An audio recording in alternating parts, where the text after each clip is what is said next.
Peter B. Collins, news and comment. It's Tuesday, August 18th, 2020.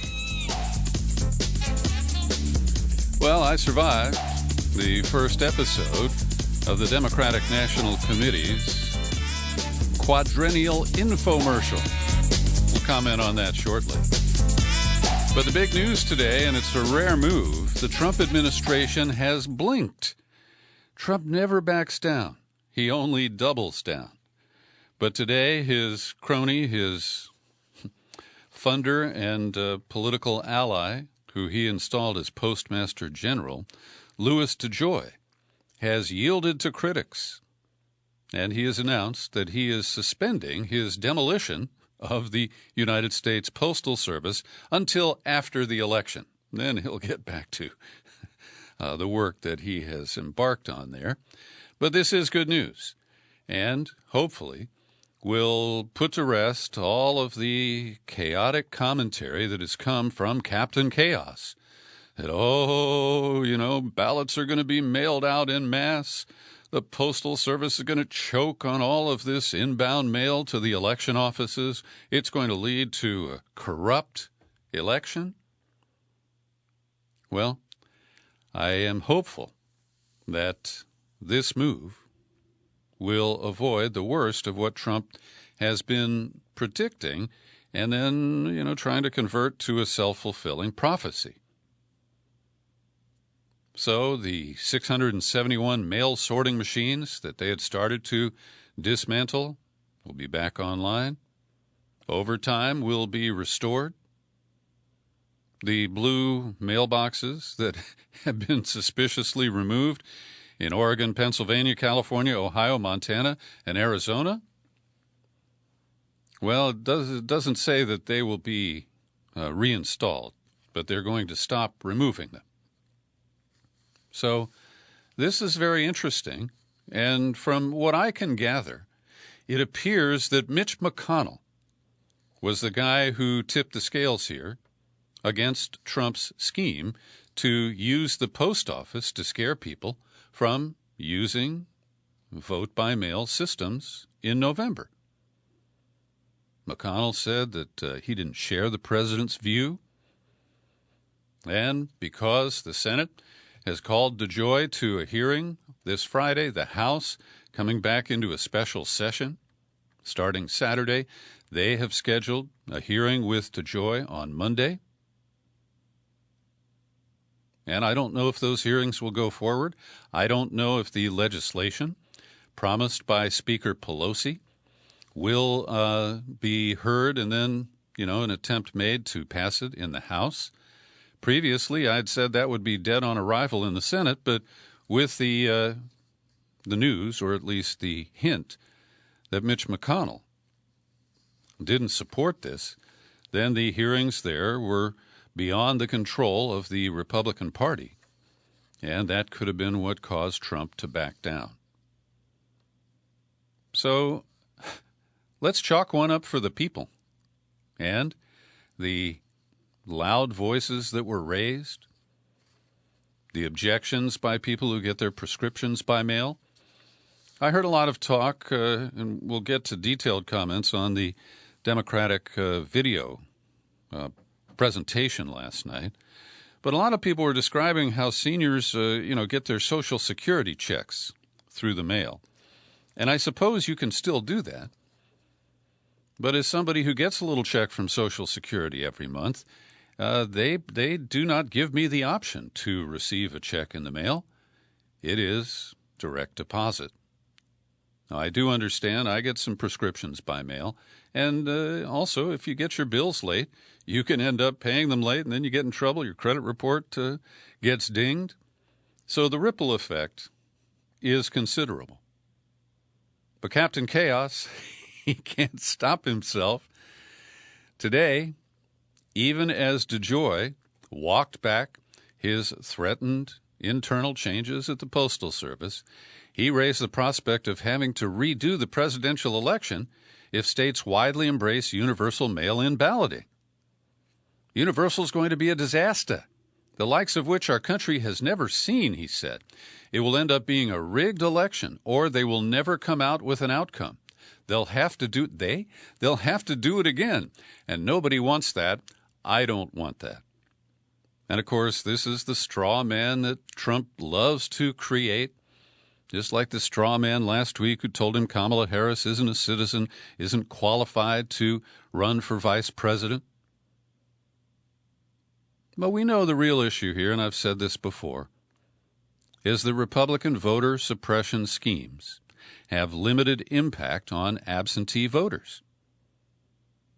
Because, after all, you can't get an absentee ballot if your name has been scrubbed off the rolls, but the photo ID, the long lines at polling places, the machines that are miscalibrated to miss a vote, oh, like all those votes that Hillary Clinton didn't get in Detroit in 2016, that stuff doesn't work for mail-in balloting.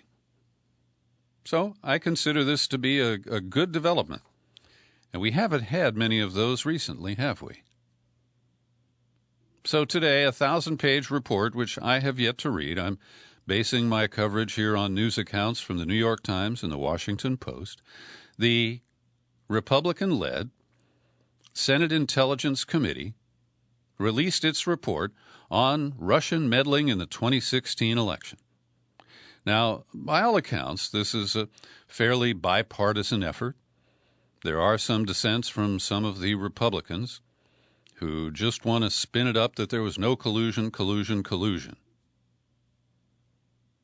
And the Times opens its report this way.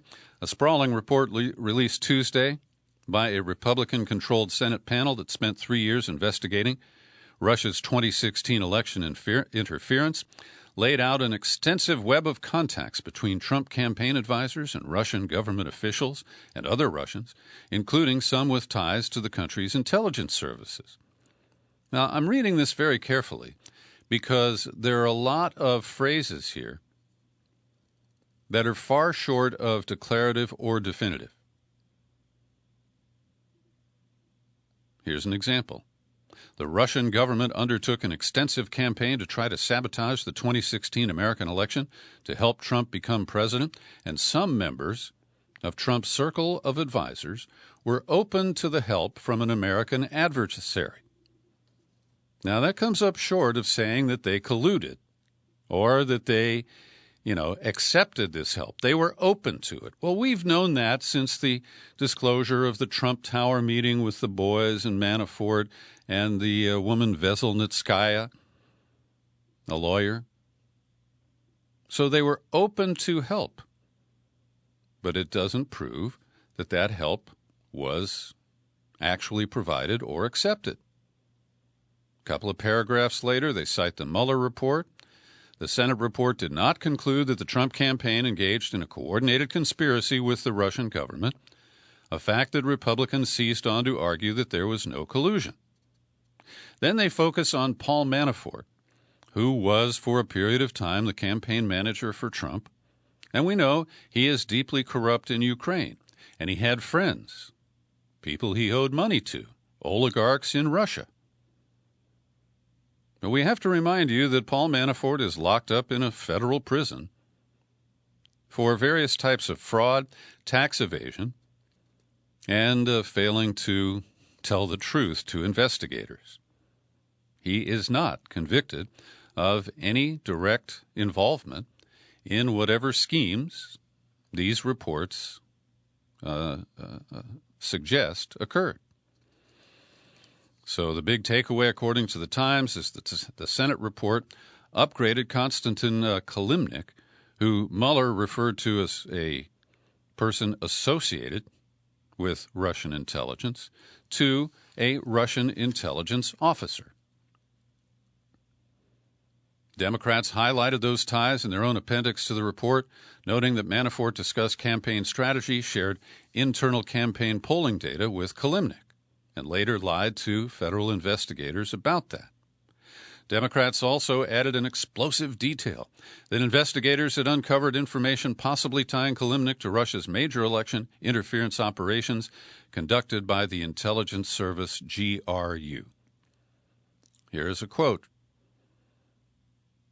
The committee obtained some information suggesting that the Russian intelligence officer with whom Manafort had a long-standing relationship may have been connected to the GRU's hack and leak operation targeting the 2016 U.S. election. This is what collusion looks like, they say. But may have been connected. I mean, 3 years, 1,000 pages, 200 witnesses. And this is the best they can come up with? The Senate report said the unusual nature of the Trump campaign, staffed by Trump's associates, friends, and family, with no government experience, presented attractive targets for foreign influence, creating notable counterintelligence vulnerabilities. But they don't offer any evidence that those vulnerabilities were exploited. This is innuendo. And then, without detailing, the report says the connections between the Russian government and the lawyer I referenced, Natalia Veselnitskaya, were far more extensive and concerning than what had been publicly known. Well, what is that? Why should we be concerned? What was going on there? Because my take is that Veselnitskaya was working to overturn the Magnitsky Act at the behest of a billionaire from the United States who is now holding out in England. And that's the most that I know about that. So again, they add another layer of innuendo without providing details that could establish that what they're saying is accurate. Then they refer to the investigations that continue today over at the Senate Judiciary and Homeland Security Committees, which are looking at the origins of the Russiagate investigation. And the New York Times uses the new Senate report to cast doubt on the efforts of investigator John Durham and the Attorney General Bill Barr in what I view as a political investigation. But even political investigations can turn up accurate information. And so I am still awaiting any conclusive evidence that Russia was involved in hacking the DNC and handing off the data they collected to WikiLeaks. So then we go to the Washington Post, which includes, I believe, more speculation spun up from this Senate report. And some of this will be a little bit duplicative, but indulge me. So referring to the Trump Tower meeting with Veselnitskaya, quote, the information she offered them was also part of a broader influence operation targeting the United States that was coordinated, at least in part, with elements of the Russian government. So, after all this time, what started with these assessments from the intelligence community, we assess that Russia is meddling, we assess they're trying to help Trump, we really haven't gotten more definitive. The Intelligence Committee's Vice Chairman, Democrat Mark Warner of Virginia, noted a breathtaking level of contacts between Trump officials and Russian government operatives that is a very real counterintelligence threat to our elections. But did that threat result in any actions that can be proven at this time that actually shifted the election to Trump? And let's see, this is coming from Richard Burr, the guy who should have resigned after his insider trading deal was exposed, but he simply stepped down as chairman but remains on the committee. Burr says, one of the committee's most important and overlooked findings is that much of Russia's activities weren't related to producing a specific electoral outcome, but attempted to undermine our faith in the democratic process itself. Their aim is to sow chaos, discord, and distrust. Their efforts are not limited to elections. The threat is ongoing. And certainly, Russia may seek to amplify divisions in the American body politic. But they don't create them. We are responsible for that. And Trump is the one who has divided Americans more than any other figure in recent history. And so try to blame Russia for the tactics of Trump, which, again, Russia may have, tried to promote in their rather bizarre and ineffective social media posts that came from the guy called Putin Chef and his internet research agency in St. Petersburg. I mean, the level of that activity is a joke. The impact of the messages that they put together is a bigger joke. So here again from the Washington Post. At one point, the document all but concludes that Trump aides were duped and manipulated by Russian interests they were too callow to understand. And this is a similar quote to what we heard from the Times. Russian officials, intelligence services, and others acting in concert with the Kremlin were capable of exploiting the transition team's shortcomings. Based on the available information, it is possible, and even likely, that they did so. This is more hyped and warmed over innuendo. Here comes some more, all right?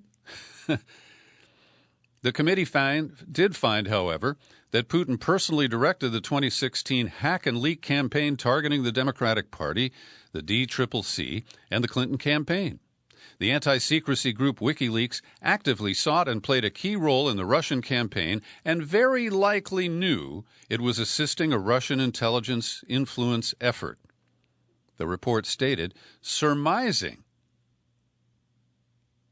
that a Russian military spy agency, the GRU, transferred hacked emails to WikiLeaks likely because it offered a more effective platform for publicity than the GRU's own methods. Surmising. This is treated by both the Times and the Washington Post, who are defending their deep yellow journalism investments in the Russiagate narrative. And the best they can come up with is surmising, because investigators could not reliably determine the extent of authentic non-public knowledge that Trump's friend Roger Stone had about WikiLeaks' upcoming releases and shared with the campaign. One notable item reported here is that Julian Assange apparently turned down their request for an interview. Number one, I'm surprised that they asked. And number two, I am surprised that he declined. Then there's one of these top three takeaways, also from the Washington Post under the byline of Aaron Blake. Number one, Trump and Barr's hoax narrative suffers a blow. Again, this is inappropriate. They are chumming the waters, if you will, for a negative reaction to whatever Durham and Barr bring forth. It's obviously timed and calculated to have heavy political impact in election season. But if they are able to show, we know fundamentally that there is no evidence that Russia hacked the DNC and retrieved anything from those servers. Number two, we still have no public evidence of what was given to WikiLeaks, and we have alternative theories that are much more compelling than the simple blame Russia approach. And I do see collusion between the FBI, the CIA, members of the Obama administration, then promoted by the media and Democratic leaders for the whole blame Russia meme. So here's another part of this summary from the Post. The committee found that Manafort's presence on the campaign and proximity to Trump created opportunities for Russian intelligence services to exert influence and acquire confidential information on the Trump campaign. Opportunities. And then they say that Kilimnik and his oligarch leader, Oleg Deripaska, represented a grave counterintelligence threat. Well, that's woulda, that's coulda. but it's not proof that it actually happened. And here's a bit of a caveat. The Intelligence Committee, like Mueller, does not allege collusion or a conspiracy between the Trump campaign and Russia, but it does suggest certain very important aspects of potential coordination have been covered up and that we still don't have the full picture. And then they blame Manafort for obstructing their efforts to get at the truth. So I will be reading more about this. When I get around to it, I'll try to read the 1,000-page report. But I'm not very impressed by this. Not 3 years, 200 witnesses, 1,000 pages, and a bipartisan approval of it. And over at the Gray Zone Project, Aaron Mate, who, of course, has been a long-running skeptic of the Russiagate narrative and a man whose work I respect, he interviews Norm Eisen, who was a high-ranking attorney working for the Democrats in the House Intelligence Committee, and they had put together potential impeachment articles related to Russiagate and the obstruction of justice, which I believe was a credible basis for impeachment, irrespective of Part 1 of the Mueller report, which I found to be pretty empty and speculative. And I recommend that you watch it. They don't go deep into Russiagate. They don't go deep into Ukraine. But I think it's an interesting exchange. And Eisen takes some tough questions from Aaron Mate. So there's an online media company called Mafic. I never heard of them before. The article that I have in my hands arrived yesterday. They create content for social media. And their brands are In the Now, Soapbox, and Waste-ED, Wasted. And they focus on lighthearted news and social justice issues. They feature politically opinionated videos. They offer content on environmental topics. But Facebook has taken to tagging all of their posts with the phrase Russia state-affiliated media. And the owner of the company, who says he bought it about a year ago from a firm that did have an affiliation with RT, the Russian-owned media outlet that is worldwide and demonized here in the United States, even though nobody watches it. His name is Naui. And, it's a she. I don't have her first name in the article. It got blocked when I printed it out. Anyway, Rania Kalik, who makes videos for Soapbox and a journalist who I'm familiar with, said Facebook has a list of criteria they came up with for what constitutes state-controlled media. We don't meet any of the criteria on that list, but they labeled us that way anyway. And this comes after a couple of years of being relentlessly attacked by U.S. government-backed think tanks like the Atlantic Council, who have been trying to get us censored. Turns out Twitter has also affixed a warning to Mafic's pages describing them as Russia state-affiliated media. Now, we don't know what standards these tags are based on, but we know that some of the fact-checkers over at Facebook include the Atlantic Council. And it is just listen to the members of the board of the Atlantic Council. Henry Kissinger, Condoleezza Rice, James Baker, Colin Powell, Leon Panetta, Michael Chertoff, Michael Hayden, Michael Morrell. I mean, it's just loaded with spooks and other former national security officials. And over at Twitter, they work with Freedom House, a conservative organization overwhelmingly funded by Washington. So, who determines what gets tagged as Russian state media or influenced by Russia? This becomes this Russophobic, hysterical approach. And it's hard to imagine where it all ends. Caitlin Johnstone has some tough words for YouTube. We shared with you last week their new policy that they will be removing content that contains hacked information, the disclosure of which may interfere with democratic processes such as elections and censuses. And Johnstone lowers the boom. This by itself is an alarming assault on human communication and press freedom. If there is authentic information out there about either of the candidates who are up for the most powerful elected position on the planet, the world is entitled to know about it regardless of how the information was acquired. Monopolistic tech oligarchs have no business barring us from learning about and discussing that information. She adds, immensely powerful people should not be permitted to have secrets from the public anyway. The amount of power one has should be directly inverse to the amount of secrecy they are permitted to have. If a hacker is able to get a hold of accurate information about Trump or Biden, the information is ours. We're entitled to it. Anyone who tries to obstruct our access to that information is stealing from us. And then we have to look, and this is me speaking, not Johnstone, at the difference between a hack and a leak.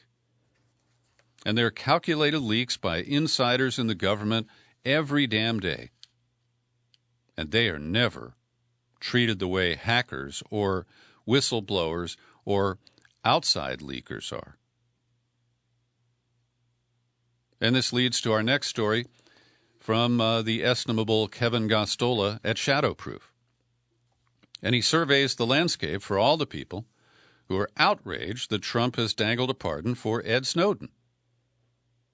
We shared with you yesterday the comments of Susan Rice, Obama's former national security advisor. But she is not alone. Adam Schiff, for example, and when we get to the convention coverage, he hasn't been invited because Russiagate and impeachment are not polling very well. But Adam Schiff is deadly opposed to any relief for Ed Snowden. He told Wolf Blitzer, the former flack for AIPAC, "Where is this coming from? I have to say it makes you wonder because we know so little of what the president discusses when he talks to Putin, and Snowden is, of course, finding his safe refuge in Putin's Russia right now." But Gosztola notes that here in August, Adam Schiff was responsible for ensuring Dragnet Internet surveillance was not eliminated from a bill for reauthorization of the Patriot Act, which I mentioned yesterday. It appears Mitch McConnell is letting that die in the Senate. And in the drafting of the bill, Adam Schiff cut Dreamers out of the protection from deportation and from surveillance. Now, Gosztola also notes that on the right, Liz Cheney is equally outraged. Edward Snowden is a traitor, she says. He's responsible for the largest, most damaging release of classified info in U.S. history. Adam Smith, Democrat, chair of the House Armed Services Committee. Ed Snowden did enormous harm to our national security. He must stand trial for his actions. Trump and the Defense Secretary on loan from Raytheon, Mark Esper, have both decried harmful leaks from the Department of Defense and elsewhere. To pardon Snowden now would completely undermine this administration's position and mock our national security workforce who take immense caution in their work to keep us safe. It would be a serious mistake to pardon anyone who is charged under the Espionage Act. Well, he hasn't been convicted. That little issue doesn't matter to them. And I've already quoted to you before Susan Rice posting, I think, on Twitter, can't, congratulations, GOP. This is who you are now. But look at who the Democrats are now. They're the defenders of the intelligence community that led us into the Iraq War, that has repeatedly lied to us with no consequences, whether it's about torture or about their failed covert operations. Then there's the reliable Pentagon mouthpiece, Barry McCaffrey, just noting that Trump seems a lot more concerned. Oh, I'm sorry, I'm quoting somebody else here. Here it is. So Putin wants Snowden pardoned? Putin wants Snowden pardoned? The world turned upside down. What do the Russians have on Trump? Now, I believe Trump is responding pure and simple to polling, and he sees an opportunistic moment to stroke people who support relief for Ed Snowden. Well, after teasing reporters yesterday that he had a big pardon in the pipeline, he honored Susan B. Anthony on the 100th anniversary of the 19th Amendment, allowing women to vote as long as they were white. And he issued a pardon to Susan B. Anthony, who has no period behind her middle initial, who was arrested in 1872 for voting in violation of laws permitting only men to do so. She was fined $100 for that act, and Trump finally pardoned her today.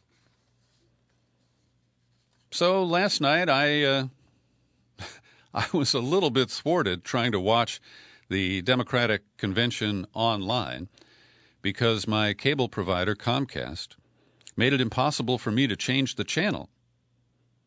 And the channel was stuck on HBO from the night before, which offers no coverage. So I watched the first hour and a half on my phone, and then the service was restored, and I could watch it on the flat screen. So I caught most of it, and I'll mention a few parts of it. Number one, the inclusion of 4 Republicans who are anti-Trumpers. But other than John Kasich, they're not national figures. And I don't think that either Christy Todd Whitman or Meg Whitman, the billionaire who tried to buy the governorship here in California a few years back, had any impact on any American voter. I don't think they really have a profile or an argument that would persuade average people. Now, Kasich, who is from Ohio and who has a moderate veneer to his anti-choice, pro-fracking, pro-corporate positions, he does have national visibility. He was the guy who was the last man standing against Trump in 2016. And he positioned himself at a crossroads in the middle of nowhere in Ohio and said, look, we're at a fork in the road. And he offered a fairly lukewarm endorsement of Joe Biden. It was mostly, we can't possibly vote for Trump. And here's one of his comments. He said that many Republicans and independents might fear that Joe Biden would turn sharp left and leave them behind. No dice, he said. I don't believe that because I know the measure of the man. No one pushes Joe around. But that didn't warm me up to Joe Biden because I want him to turn sharp left. And I know many people who are Democrats or independents like me who feel the same way. And I watched Governor Gretchen Whitmer of Michigan, who I thought would have been a smart pick for Joe Biden because Michigan went to Trump last time, and she's been an effective leader in the COVID crisis. And she staged her Zoom talk at a UAW office, that's an auto workers office in Lansing, Michigan. And she praised auto workers for their great contributions and how when COVID hit, they turned on a dime to create PPE. She didn't mention the failed venture to build ventilators. But she had an opportunity to try to win back the auto workers who shifted to Trump in 2016, who could not stomach Hillary Clinton and had given up on the Democratic Party. But she did not. Instead, it was a soft pitch that I think was way outside the strike zone. And so it was interesting. It was different. There was very little applause. And at one point, after Bernie Sanders' talk, they had a whole Zoom window full of people in their homes who were supposed to applaud, but a lot of them didn't catch their cue. Pretty much the same thing happened after what I thought was the best speech of the evening from Michelle Obama. But what's interesting about this format is that it cuts the media out. They can't cut in and out of speeches from the podium the way they have in years past, shifting to the floor for a quick interview with somebody from, some state. And they couldn't insert their running commentary because essentially the Democrats controlled the feed. So those were advantages. But when it came to the content of the messages that were delivered, there was a young woman who talked about how her dad, who was a Trump supporter, as soon as COVID restrictions were lifted, he went to a karaoke party. He got the virus. He ended up on a ventilator and died 5 days later. That was pretty touching. And it was more effective than the demonization of Trump and blaming him for the pandemic. And, it is a fair criticism that fewer people would have died if somebody had been in charge and orchestrated a national response to the coronavirus. One of the things that was really obvious to me was there were a lot of references to George Floyd, a lot of comments about John Lewis. They embraced Black Lives Matter, but not the issues that they fight for. So if there were calls for police reform, they were coded and muted. And this, boiled down to a lot of things based on identity politics and the fundamental notion we're the Democrats, we're not nearly as awful as the Republicans. And I believe they've used that saw since 2000, when Al Gore said, "Vote for me, I'm not Bush." John Kerry in 2004, "Vote for me, I was a soldier, and I've been swift-boated, but I'm not Bush." And Obama didn't quite play that game, but it was back in 2016. So Michelle Obama, who recorded her comments, recorded in what appeared to be one of the big rooms at the Obama summer mansion on Martha's Vineyard, started off by acknowledging people's pain. And that's a worthy comment, but the optics are not that great. When you see her in the lap of luxury in one of the, priciest resorts in America, and she wasn't talking down to people. She offered a lot of compassion and empathy. And she was one of the few who talked about the plight of the middle class and working class in this country due to the massive layoffs, jobs that won't be coming back, or at least not soon. And here's a quote. "It has left millions of people jobless. Too many have lost their health care. Too many are struggling to take care of basic necessities like food and rent. Too many communities have been left in the lurch to grapple with whether or how to open our schools safely." Now, that is a good appraisal of the problem. She didn't pause to mention that they've lost their health care because Obamacare cemented the connection between employers and health insurance for families. She didn't mention the millions of people on the verge of either starvation, foreclosure, or eviction. And this is where the message control, becomes really obvious. And that Joe Biden and Kamala Harris are not socialists. They are not radicals. But Trump is calling them that anyway. Still, they are hemmed in by those tweeted accusations, and they won't advocate for expanding food stamps at this critical time. I didn't hear anybody advocate for relief for renters and homeowners, either through the extension of unemployment benefits or other mechanisms. Andrew Yang gave a nice little happy talk, but he didn't mention his guaranteed universal income or anything like it. So I do think that Michelle Obama scored, particularly with Democratic women and particularly with African American voters. I think she was quite effective. Then there was Bernie Sanders. He was the second last speaker, right before Michelle Obama. And as I expected, it was hard to watch. Because there he was, minimizing while saying, yeah, I've got differences with Joe.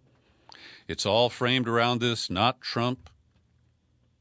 Bernie was one of the few people who articulated some policy positions that he and Joe Biden share. I thought that was useful. And I came away from the evening saying, well, where are any policy ideas that the Democrats stand for? And I actually mentioned that in an exchange on Facebook. And I'll share this little Facebook focus group with you. Mary Finn is a former producer of mine, a talk radio producer. And she just opened up a post with anyone watching the D convention. And it's mostly party loyalists who are just saying good things about what's going on. So I posted this, not wishing to annoy, but I've seen this infomercial before with a live audience. Quote, vote for us. We're not as awful as the R's. We embrace BLM, but not the police reform they're marching for. Trump is killing people with COVID, but we stick with Obamacare and ignore the 20 million who have lost employer-provided health care that ACA is designed to preserve with no cost controls. That's where the quote ends, and then I say, DNC is peddling fake nostalgia for a return to normal, which is highly unlikely. Once again, as people hunger for bold change, the Dems offer modest improvements that won't upset the big donors. And who thinks the Whitman sisters moved a single Trump voter to think again? Ejecting con man Don is job number one. But fear doesn't work that well with Democrats. They need to tell us 5 concrete things they will do for the middle class, and I didn't hear that tonight.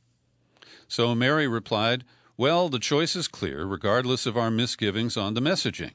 We have to move in this Democratic direction, as unsatisfying as it is right now. At least Bernie was clear the second half of the infomercial was better than the first. And then my old radio partner, Sandy, she uses a different name online. We'll use that. Sandy Oldhouse said, well, you did it. You annoyed. Said with love and honesty, she says. I will say, though, that Bernie should be allowed a little laugh-in window each night to pop in and remind his followers not to screw this up. Every night. So my objections to this policy-free infomercial led Sandy just to comment that, and she knows I'm a Bernie supporter, that people like me need to be kept in line and reminded by our sellout leader that we have to fall in line for Joe Biden and not screw this up. So independent thinking, critical thinking, looking outside the party window. A lot of Democrats don't do that. And I think they will be once again led off a cliff unless Biden manages to pull off a miracle here in November. And I really can't predict at this point. Interesting omission from last night's proceedings, identified by the political writer for our San Francisco Chronicle here, Joe Garofoli. He says nearly all the Democratic stars get at least a moment in prime time this week, but not everyone. Representative Adam Schiff of Burbank, one of the party's most recognized faces, hasn't been given a primetime speaking spot. Neither has Florida Congresswoman Val Demings or Representative Hakeem Jeffries of New York, because they're all tagged as the prosecutors in the impeachment trial and the leaders of the Russiagate and Ukrainegate investigations. And so that's been jettisoned. And in some ways, I'm relieved. But I think it's good to remind people of the impeachable acts that Trump has committed. But they're afraid that's going to upset the middle-of-the-roaders and some independents, and they imagine that some Republicans will defect to vote for Joe Biden if you just don't poke that bear. And Garofoli also correctly notes that Tom Steyer is persona non grata at this convention. After all, he started the need to impeach campaign in October of 2017 that pissed off Nancy Pelosi. He got 8.5 million people to sign a petition. But he's not considered relevant in the Democratic milieu today. And I have to say, the mudslinging against Senator Kamala Harris has just begun, and it will not stop. First, a cartoon from Rupert Murdoch's Australian, which is being circulated on social media here. It's a cartoon of Biden in the first panel, where he says it's time to heal a nation divided by racism. In the second panel, he's joined by Harris, and he is depicted as saying, "So I'll hand you over to this little brown girl while I go for a lie down." And Rush Limbaugh reported that even though he isn't on Twitter, that he was trending on Twitter yesterday after he quoted an unnamed blogger who described Kamala Harris as Willie Brown's mattress. And that is an ugly way of citing the truth. That when she was up and coming in San Francisco, Kamala Harris latched on to controversial former mayor, and let's say flamboyant, too. That fits Willie Brown. And they had a relationship. I'm not privy to what they did. They may have just held hands. I don't know. But it's out there, and Republicans will exploit it. So put your Kevlar on, all right? Every day I pause for a second to thank the people who support my work here at the Peter B. Collins Podcast, including Stuart Russell, Aidan McAleer, Suzanne Bowen, and Faith Peoples. They help me keep this whole operation going with contributions of $5 to $20 a month, and you can do it too. Just drop by peterbcollins.com/sign up. Well, as you know, we reported this last week. The Attorney General of New York, Letitia James, has filed suit to dissolve the National Rifle Association because of rampant fraud and corruption. Well, now there's a whistleblower who has surfaced with a self-serving book with an incredibly long subtitle. Let me take a breath first. Josh Powell is the author of the forthcoming book, Inside the NRA, a tell-all account of corruption, greed, and paranoia within the most powerful political group in America. Well, he was former chief of staff to Wayne LaPierre, who looted the organization with private jets and fancy vacations and yachts and cigars and suits and all that kind of stuff. But Josh Powell may or may not tell about his own involvement in his new book with that lengthy subtitle. He was fired in December for falsifying his travel expenses. He is a co-defendant in the lawsuit filed by the Attorney General of New York because, well, Powell declined to discuss the lawsuit, which depicted him as a failed businessman with a trail of lawsuits who had routine disregard for NRA policies regarding expenses and contracts. Among the accusations leveled at him, that a consulting firm hired by NRA paid Powell's wife $30,000 a month as an independent contractor, and that he hired his dad as a photographer for the gun rights organization.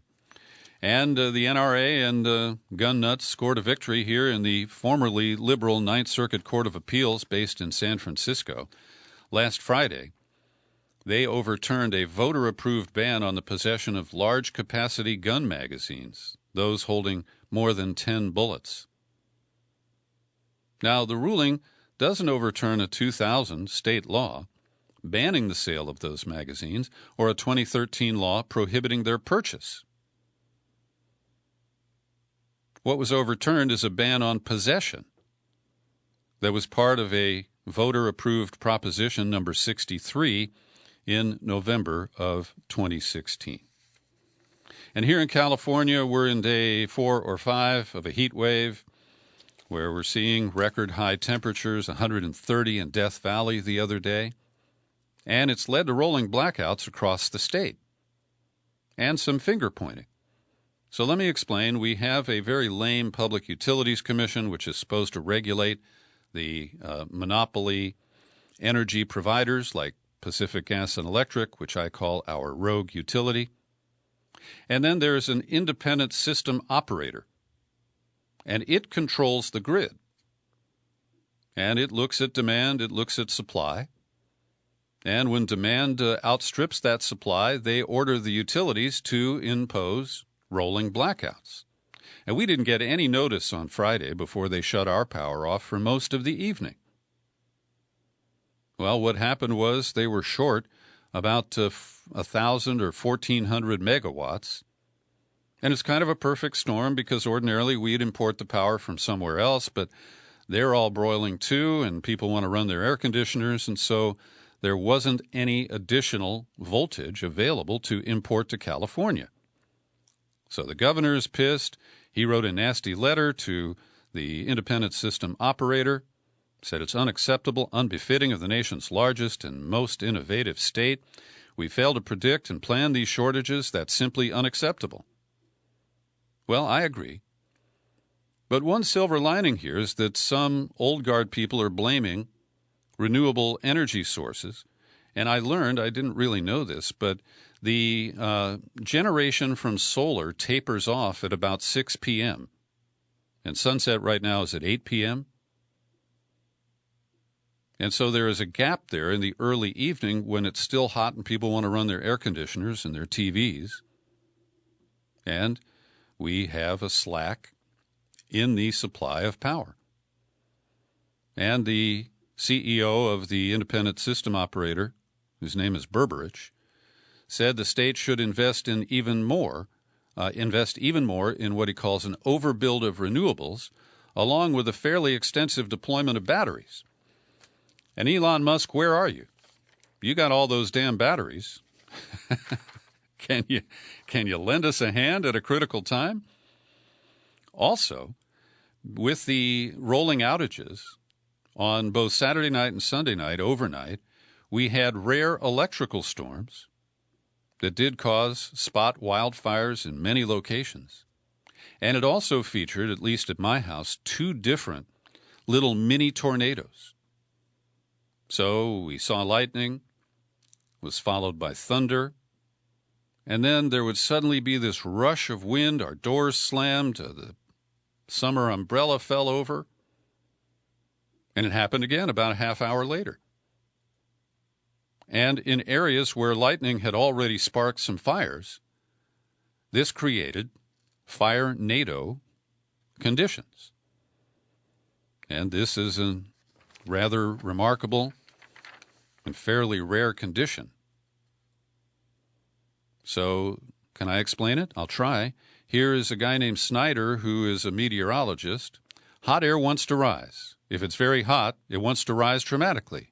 It's allowed to rise because the temperature of the air the fire makes is much warmer than the air around it. So it keeps rising until it's not warmer than the air around it. That can send a column of smoke up tens of thousands of feet into the atmosphere. And as it rises, the air underneath it needs to be replaced, creating a vortex that pulls in air from all around it. Now, I don't believe we had the fire-nado, at least not at my house, but it was spotted in some parts of California. Couple of quickies here. A federal judge has blocked a Trump administration rule that would allow healthcare providers to discriminate against transgender individuals. This is based on the landmark Supreme Court decision facilitated by Justice Roberts that expanded workplace protections for LGBTQ individuals. And so, in this case, U.S. District Judge Frederick Block ruled that when the Supreme Court made its decision, that Health and Human Services should have paused and reflected on that, but it refused to do that, and so the court is imposing the new Supreme Court standards. Oh, and here's one that just made my day. I was looking for news in Portland to see if there had been any skirmishes on the streets last night, and I didn't find it. But at the Oregonian, this great news. A federal judge has upheld a record $925 million damage award in a class action case against a Michigan-based telemarketing company over 2 million recorded robocalls that were dropped on unsuspecting people's phones. It may put the company out of business. Oh, that's so sad. Just so sad. Here's today's COVID-19 update, edited by Linda Lewis with my appreciation. Statistics, 21.9 million worldwide coronavirus tests. Total deaths of 775,000. In the United States, 5.4 million confirmed cases. Total deaths now at 170,586. And we kind of have different perspectives. The New York Times is reporting 40,000 new cases confirmed yesterday. That is down from a recent average of over 50,000 and 542 deaths. The official stats that Lisa picked up showed only 35,000 new cases and 445 deaths. Months into the pandemic, older adults continue to be one of the populations most at risk of becoming seriously ill and dying from COVID-19. Adults 65 and older account for 16% of our population, but 80% of deaths in the U.S. The percent of COVID-19 deaths accounted for by people 65 plus is consistently high and ranges from a high of 94% in Idaho to a low of 70% in the District of Columbia. In Idaho, a substantially higher share of people who died of COVID-19 were 65 and older, that's 94%, compared to deaths from all causes. In West Virginia, the share of people 65 plus who have died was much higher than for all cases, 90% versus 73%. So you get the idea. And some of that is based on the hot spots at nursing homes and adult communities. Long-term care facilities continue to be a major source of community spread. Cases in long-term facilities significantly declined throughout June, but flared up during July. According to a report from the American Healthcare Association and National Center of Assisted Living, the U.S. recorded 9,700 cases in 1 week in nursing home facilities. 78% of new cases and 69% of COVID-19 related deaths have occurred in Sunbelt states. You've probably heard about the new expert that Trump has recruited to be wallpaper on the stage when he gives us those very important briefings. Dr. Scott Atlas, who hails from Stanford University, and he is a fellow at the conservative Hoover Institution. And he's drawing criticism. Here's Lawrence Gostin, Georgetown University law professor who specializes in public health. Quote, I think he's utterly unqualified to help lead a COVID response. His medical degree isn't even close to infectious diseases and public health, and he has no experience in dealing with public health outbreaks. And Gostin continued, it's very clear to me that the president brought on someone who will just be a mouthpiece for his agenda and a yes person. Gostin expressed concern that Trump was sidelining other doctors because he has soured on their advice. And, of course, he describes Scott Atlas as a very famous man because, well, he's been on Fox News. Axios has an in-depth story today about reported efforts to promote another drug for treating COVID-19, despite lack of proof that it works.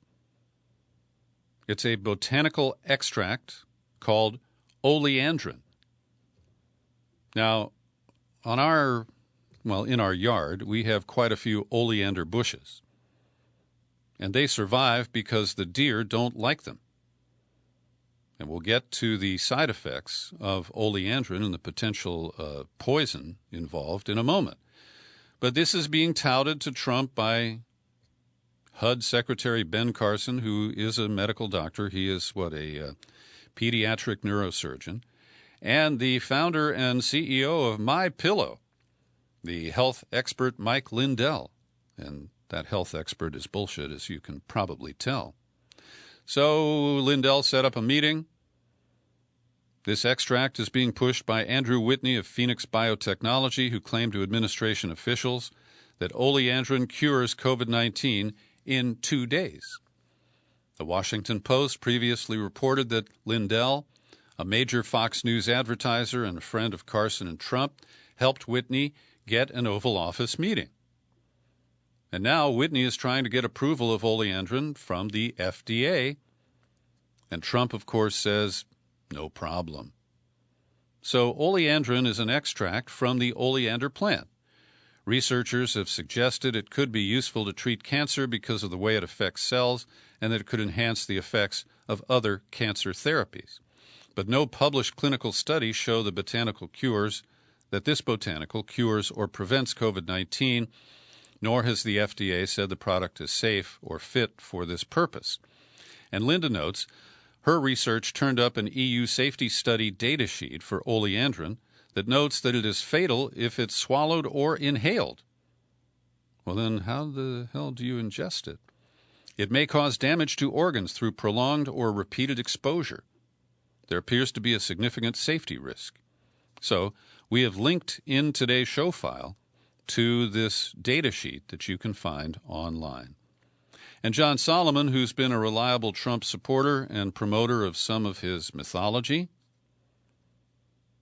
he describes oleandrin as a rising star in the biomedical world, and he cited the United States Army Medical Research Institute for Infective Diseases and its Dr. John Dye. But that agency issued a statement. In May 2020, we performed some preliminary testing of oleandrin against SARS-CoV-2, that's COVID-19. Our results were inconclusive. And at the University of Texas Medical Branch at Galveston, they have said, given our inconclusive results and having other priority therapeutics to assess, we did not continue with this line of research. The New York Times highlights today that more than 1,000 prisoners at jails, prisons, and correctional facilities across the country have died, including a handful of correctional officers. The number now exceeds 1,000. It's increased by about 40% during the past 6 weeks. There have been reported nearly 160,000 infections among prisoners and guards, and we know a lot of prisoners haven't even been tested. And just down the road from me at San Quentin, an appeals court of the state of California, led by a man I know and respect, Justice J. Anthony Klein, is taking on the governor and the people who run the prison system. In a ruling Friday, he basically rejected settlement talks. He responded to the rejection of settlement talks by the prison officials and has ordered them to justify any further refusal to remove prisoners with heightened risk of COVID-19 from San Quentin. Quote, there's a pandemic within San Quentin prison that is probably more severe than it is in any jail or prison facility in the country, says Klein. He said he was stunned when Governor Gavin Newsom and State Prison Director Ralph Diaz had been unwilling to discuss a settlement that would lead to the release of high-risk patients. And a colleague who joined Klein in the decision, Justice Therese Stewart, said with the massive infection of staff and inmates, there's at least a credible argument that prison officials have shown deliberate indifference to the condition of those in their custody. Similarly, Senator Elizabeth Warren, joined by Senator Jack Reed of Rhode Island, have written a letter to the Pentagon asking for a review of preparations for a COVID outbreak at Guantanamo Bay, Cuba, and whether the 40 prisoners being held on the island of Cuba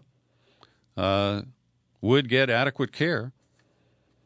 Now, back in March and April, there were a couple of positive tests for the virus, but they won't tell us whether that was prisoners or the military staff. And then they cut off the release of any further data for operational security reasons. But you can expect that they don't really give a shit, and they will have minimal capabilities. That little mother, Tucker Carlson, has done it again, using his perch on the Fox News channel in a threatening manner. Now, apparently Tucker felt defensive or threatened because he discovered that the New York Times was working on a story about how Tucker likes to spend the summers in Maine. And a freelance photographer was assigned to the story named Tristan Spinsky. So, when Tucker got wind of this project, which has not yet been published, he named the photographer Spinsky and the reporter who has been assigned, Murray Carpenter, on the night of July 20th. And a couple of hours after his show ended, Fox vigilantes showed up at Spinsky's summer home in Maine. There was loud banging noise downstairs, threats coming to the house. People called and left messages, "We know where you live. Beware." And even though the Times has assured Tucker Carlson that it does not plan to photograph his home or publish his address, he gave enough information for his vigilante mob to act on his behalf. And finally today, I want to acknowledge an email I got that is critical commentary about my remarks about the documentary film Planet of the Humans.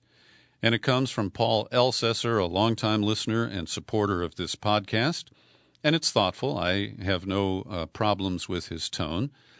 He says, "I thought of commenting about Planet of the Humans when I first heard your podcast when you discussed watching the movie, as I knew many of the things you reported were false or misleading.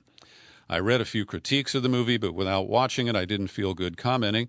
So now he says he did try to watch it, and he got about a third of the way through.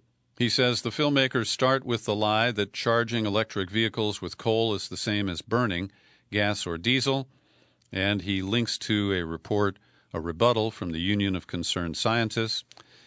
He continues, then they move to solar and show a giant field of panels which are old and are polycrystalline cells, which are the least efficient, but more efficient than the flexible one that they pass around. Then they visit a trade show and talk to salespeople, and the narrator lies about the life of photovoltaic panels. And the implication of the film is 10-year life, and Paul says almost all panels for home use have a 25-year warranty. Then it's on to wind, and they claim that won't work after a couple of decades. Those large wind turbines, which, while they need maintenance, will last for many decades and can produce power around the clock. He says the theme of this movie seems to be that we have to use the current electric grid, coal, natural gas, nuclear to build products so that we can have cleaner energy, and that somehow this is a great contradiction, and therefore we should continue to just use the current system. How else could we build clean energy products without the current polluting system? That sounds like the logic we hear from Con Man Don, which is no logic. This movie, like all good propaganda, has enough truth in it to be believable to low-information people on this subject and climate change deniers. Maybe Moore has joined the corporate propaganda ministry. Love your podcasts, and we'll miss them when you retire. Keep up the good work." Well, thank you, Paul. And I don't dispute some of the comments you make. I did reference the flaws in the film in my recent conversation with Steve Horn when we talked about a number of issues related to climate change, and I do recommend that interview to listeners who have not yet found the time to listen. And thank you for listening to my daily news and comment podcast all the way to the bitter end. You'll find it on YouTube, and I'm still Peter B. Collins. Happy trails to you until we meet again. Happy trails.